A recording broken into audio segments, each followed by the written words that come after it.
दिवाळीच्या शुभेच्छा देण्यासाठी पंतप्रधानांना भेटलो, दिल्लीत आलो, गावी गेलो तरी चर्चा होतेच. पंतप्रधानांच्या भेटीनंतर एकनाथ शिंदेंचं वक्तव्य. अजित पवारांच्या भाषणावेळी घोषणाबाजी. संपूर्ण कर्जमाफीसाठी शेतकऱ्यांनी केली घोषणाबाजी. आरडाओरड करणाऱ्या शेतकऱ्यांना पोलिसांनी घेतलं ताब्यात. पहा मोहोळ यांच्यावर किती गुन्हे दाखल. रवींद्र धंगेकर यांनी मंत्री मोहोळ यांचा केला प्रतिवाद. मोहोळ यांच्यावरील गुन्ह्यांचा अहवाल धंगेकर यांनी केले सार्वजनिक.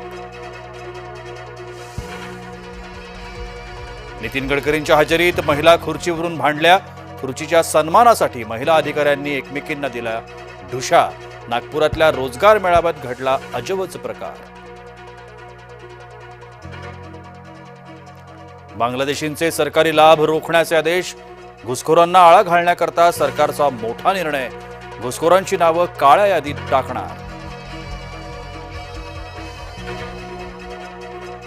फलटण बलात्कार प्रकरणातील आरोपी प्रशांत बनकर अटकेत. पोलीस उपनिरीक्षक गोपाळ बदने अद्याप फरारच. गृह विभागाकडून फलटण बलात्कार प्रकरणात 2 पोलीस निलंबित. आयोजकाला न सांगताच जरांगेंना निमंत्रण दिल्यानं गडबड. पंढरपूरचा कार्यक्रम झाला रद्द. जरांगेंसोबत फडणवीस होते निमंत्रित.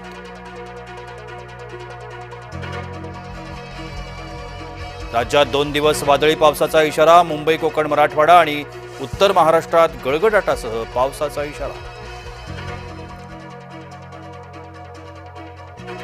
अमेरिकेच्या तेल निर्बंधानंतर भारतीय कंपन्या सतर्क.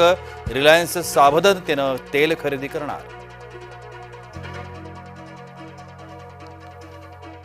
जुन्या कार्यकर्त्याला सन्मान द्या, नाहीतर जोरात घसराल. केंद्रीय मंत्री नितीन गडकरींच्या कानपिचक्या. धंगेकर मोहोळ वादात फडणवीसांचा हस्तक्षेप. मुख्यमंत्री देवेंद्र फडणवीसांचं मोहोळांना आश्वासन. धंगेकरांचं वागणं शिंदेंच्या कानावर घालणार. फलटण पीडिता बीडची आणि आरोपी परळीचा.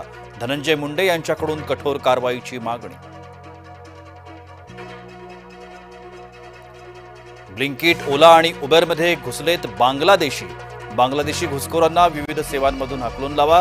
किरीट सोमय्यांची महायुतीकडे मागणी.